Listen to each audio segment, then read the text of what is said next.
Assalamualaikum warahmatullahi wabarakatuh. Kembali lagi kawan di Legenda Catur Dunia. Dan masih dari turnamen Catur 960 Freestyle Chess Grand Slam seri keduanya, seri Paris Prancis, yang sudah masuk babak semifinal game kedua semalam. Mohon maaf kawan, 2 hari ini live streamingnya terputus di tengah jalan. Komputer admin gak kuat untuk live streaming panjang-panjang. Harusnya sudah upgrade komputer ya. Masih nabung kawan, masih nabung. Doakan saja secepatnya bisa beli komputer baru. Nggak tahu nanti malam apakah bisa live streaming lagi atau enggak. Apakah nanti settingan OBS-nya atau settingan komputernya admin sesuaikan. Mungkin kualitasnya agak diturunin ya, supaya bisa live kawan. Oke, game kedua semifinal semalam hasilnya sebagai berikut kawan. Untuk perebutan posisi atau di semifinal utama, Hikaru Nakamura memetik kemenangan atas Vincent Kemmer, dan Nakamura nanti akan berhadapan dengan Magnus Carlsen. Magnus Carlsen mengalahkan Fabi kawan. Jadi nggak ada tie break. Terus untuk perebutan posisi 5, 6, 7, 8 kawan, ada tie break kawan, di mana Ian Nepomniachtchi kemarin dikalahkan oleh Arjun Erigaisi. Lagi-lagi Ian Nepo kalah di tiebreak. Sebelumnya kalah tiebreak oleh Vincent Kemmer. Kali ini kalah oleh Arjun Erigaisi kawan. Dan Ian Nepo hanya bisa ya memperebutkan posisi 7-8. Nanti akan berhadapan dengan Abdus Satrop. Sedangkan Arjun akan berhadapan dengan Maxim. Setelah juga Maxim ini mengalahkan Abdus Satrop lewat tiebreak. Artinya pada game kedua kawan, Arjun comeback dan Maxim juga comeback dan memutarkan balik, bukan fakta ya, membalikan posisi keunggulan di tiebreak kawan. Oke, untuk game yang akan kita ulas terlebih dahulu pada video kali ini, admin ambil permainannya Magnus Carlsen saja yang berhasil mengalahkan Fabi pada game kedua semalam. Langsung saja tanpa babi bu lagi kawan, posisi acakannya adalah posisi nomor 4. Dan seperti biasa kita cek posisi raja. Enaknya nanti rokade kemana kawan? Rokade pendek kah? Ya kalian harus keluarkan benteng ini ya. Minimal kuda ini berkembang. Di langkah berikutnya benteng bisa digeser. Nah rokade seperti ini nanti ke depan. Ups, tunggu dulu, benteng kita mungkin digeser terlebih dahulu. Seperti ini, atau sebentar, sound speakernya dikecilin dulu biar nggak dobling. Atau langsung kalian bermain seperti apa? Kontrol petak pusat kah? Ada satu pion lemah juga di lajur E ini, dan Magnus membuka dengan pion C4, buka jalan snipernya. Begitu juga dengan Fabi, ada pion B3, pion B6, sama kawan, langkah-langkahnya copy paste. Dan Magnus langsung dobrak petak pusat dengan pion D4. Fabi juga bisa mengcopy paste dengan pion D5, tapi Fabi memilih dengan pion C pukul, pion D4, langkah bagus. Menteri langsung keluar ambil chop agar tidak ya langsung aktif ya, tidak berada di pojok. Mungkin disusul dengan gajah B2K, posisi yang sangat bagus. Tapi ini memberikan kesempatan pengembangan kuda E6 dari Fabi, serang menteri mundur D2, ada kuda F6, dan di sini Magnus berpikir agak panjang kawan, 9 menit memutuskan kuda E3. Ya, idenya mungkin bawa kuda peta F5 dan skak mat jepit kawan, atau smoother checkmate. Oleh karena itu benteng E8. Ada gajah B2. Di sini gajah B7. Dan Magnus melangkah pion F3. Kalian juga bisa dorong maju pion H4, ini langkah kuat. Pion F3 juga bagus. Mungkin pengembangan kuda D3 mungkin jauh kalian sukai supaya struktur pion ini tetap solid ya. Ide Magnus sepertinya terlihat akan memainkan pion E4 nanti kawan. Dengan pion E4 kontrol sangat kuat di petak D5. Oleh karena itu sebelum kuda ini pindah langsung dicegah oleh gajah F4. Pion G3 usir gajah H6, dan kuda 1 ke G2. Fabi sekarang sudah saatnya untuk dobrak petak pusat kawan. Mumpung kuda ini dalam posisi atau kondisi kena pin, mungkin menteri mundur menghindari pin, biarkan jual beli di petak C4. Nah kalau pion pukul pion dilanjutkan oleh putih, kuda ambil balik Ya, begitu banyak tekanan di sini ya. Mungkin ada tambahan backup raja F2. Kalian bisa melakukan sisi kiri dengan pion A5 dan seterusnya. Fabi memilih Fiacento ini memberikan ide bagi Magnus Carlsen untuk dorong pionnya pion H4. Ya, struktur Fiacento harus dibongkar dengan permainan pion H ataupun pion F biasanya ya. Dan di posisi inilah Fabi mengetahui posisinya kurang bagus kawan. Dia berpikir lama sekali.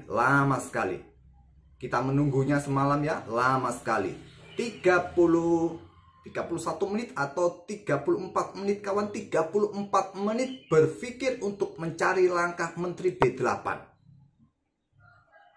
Mengincar pion, 34 menit kawan, tidak menemukan langkah terbaik. Langkah terbaik dengan langkah kuda yang ancam pion, kuda H5. Tapi memang kalian bisa kehilangan benteng. Itulah minusnya juga, repot. Kalau kalian caplok berharap juga mendapatkan benteng, ya benteng ini dilindungi raja, gajah tarik mundur saja, dan kalian kalah. Jadi di posisi ini ya raja langsung ambil balik benteng, kemudian setelah benteng H3 baru menteri bisa digeser ke J8. Itulah urut-urutannya, tapi kalian kehilangan benteng, Fabi nggak mau. Jadi dia melangkah menteri B8. Magnus dorong pion, di sini gajah mundur. Magnus dorong pion H5, gajah kembali. Nah, Magnus memilih rokade panjang langsung. Kalau engine menyukai menteri ke E1 untuk menjaga peta G3 kawan, ataupun bahkan ke peta C3 saja untuk menghindari pin di sini. Kalaupun ada tusukan menteri G3, benteng F2 jadi opsi juga. Magnus memilih rokade panjang. Kemudian gajah G5. Memang ide Magnus Carlsen di langkah berikutnya, siap ya baku hantam di lajur H ini. Seumpama saja kalian bermain dengan pion A5, ide Magnus seperti ini. Nah, coba lihat posisi gajah dalam posisi terancam, ambil balik dan benteng meluncur, ambil balik diikuti dengan langkah pion G5. Pion ambil pion, ada kuda G4 garbuannya. Nah, serangan-serangan banyak sekali di sini kawan. Itulah ide Magnus Carlsen. Jadi, langsung dengan gajah G5 menghindari serangan atau kombi dari Magnus Carlsen. Gajah C2 berikan tempat bagi raja. Kuda F4 menantang pertukaran cop, cop. Kuda F1 cop, cop. Kita temui permainan tanpa menteri di langkah ke-18 kawan. Ya, dirasa masih masih imbang menurut engine sedikit sekali keunggulan putih, tapi posisi putih sangat nyaman kawan. Posisi putih sangat nyaman. Nah, pion D6, langkah bagus menurut engine, tapi dengan pion E5 untuk blokade diagonal gelap ini kawan. Raja B1, benteng E6. Dan Magnus bisa saja membuat langkah pion B4, segera kosongkan ruang bagi gajah, ataupun juga dengan pion A4. Tapi Magnus memilih dorong pion H6 untuk mengunci posisi raja agar nggak bisa naik. Rokade pendek Fabi. Pion E4. Ada pion D6 sekarang karena sudah tidak mungkin didorong lagi ya. Dan pion B4 akhirnya dimainkan oleh Magnus. Gajah B3 siap akan mengisi pos yang sudah kosong. Di sini kuda D7 lanjut Fabi. Ada raja A1 dan benteng C8 menekan pion yang di sini. Gajah B3 persiapan discover. Benteng F6 menyerang pion, mungkin ada pertukaran nanti mendapatkan pion. Magnus merespon dengan pion C5. Langkah bagus untuk buka diagonal kawan, ataupun juga untuk menekan pion yang di sini, menekan pion yang di sini. Gajah A6. Kalau pion B pukul pion C5, ya nggak perlu terburu-buru ambil karena kuda ambil balik dan nggak ada masalah, kalian akan mendapatkan posisi yang nggak bagus. Ya di posisi ini kuda bergerak ke peta C4, ancam pion yang di sini. Kalau benteng ambil pion F3 di sini, kuda garbuan pada benteng. Kalau ada benteng lindungi gajah di sini, kuda akan caplok pion F7. Kalau diambil posisi benteng dalam posisi kena pinnya, repot sekali. Nah, kalau di sini benteng ini lindungi gajah ke peta C7 saja, maka kuda bisa bergerak ke peta E8 juga. Ancam benteng, benteng mau kemana lagi kawan? Nah, coba lihat, coba kalian lihat juga di sini ya.